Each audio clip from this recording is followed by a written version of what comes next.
તો મિત્રો આજે હું આવી ગયો છું 72 કોઠાની વાવમાં, જે આપણા મહેસાણાનું એક ઘરેણું કહેવાય છે. આજે મહેસાણા મહાનગરપાલિકા દ્વારા અહીંયા નવી કામગીરી શરૂ થઈ ગઈ છે. હવે આપણી વાવ જે પહેલા જે હતી એના કરતા ઘણી બધી અપડેટ થઈ શકશે અને હવે વધારે આપણે તમને બતાવીશું ને એના સિવાય બી અહીંયાના જે પર્સન છે એમના જોડે પણ આપણે વાત કરીશું. બસ અમારે Savani conservation restoration private limited company દ્વારા આ જે 72 કોઠાની વાવનું રિસ્ટોરેશનનું કામ ચાલે છે, જેમાં હાલમાં અત્યારે મેજોરિટી જાજુ બધું ડેમેજ છે, તો એમાંથી હાલમાં પ્લાસ્ટર રિમૂવિંગ, સ્ટોન રિમૂવિંગ એ કામ ચાલુ છે.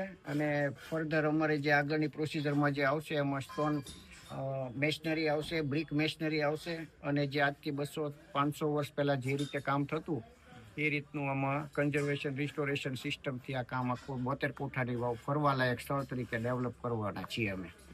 તો મિત્રો, મહેસાણાની આ 72 કોઠાની વાવ આપણી શાન છે, તો આપણે મહેસાણા વાસીઓ આને સ્વચ્છ રાખી ગંદુ ના કરીને અત્યારે ઘણી બધી કામગીરી આગળ વધી રહી છે. હા મિત્રો, અત્યારે બહુ જ કામગીરી આગળ વધી રહી છે. સાથે તમે જૂના ફોટોઝ બી વાવના જોઈ શકો છો કે પહેલાં વાવ કેવી હતી ને અત્યારે કામ કર્યા બાદ કેવી છે અને આગળ કેવી રહે છે. જેમ કે બિફોર આફ્ટરના ફોટો પણ તમે જોઈ શકો છો.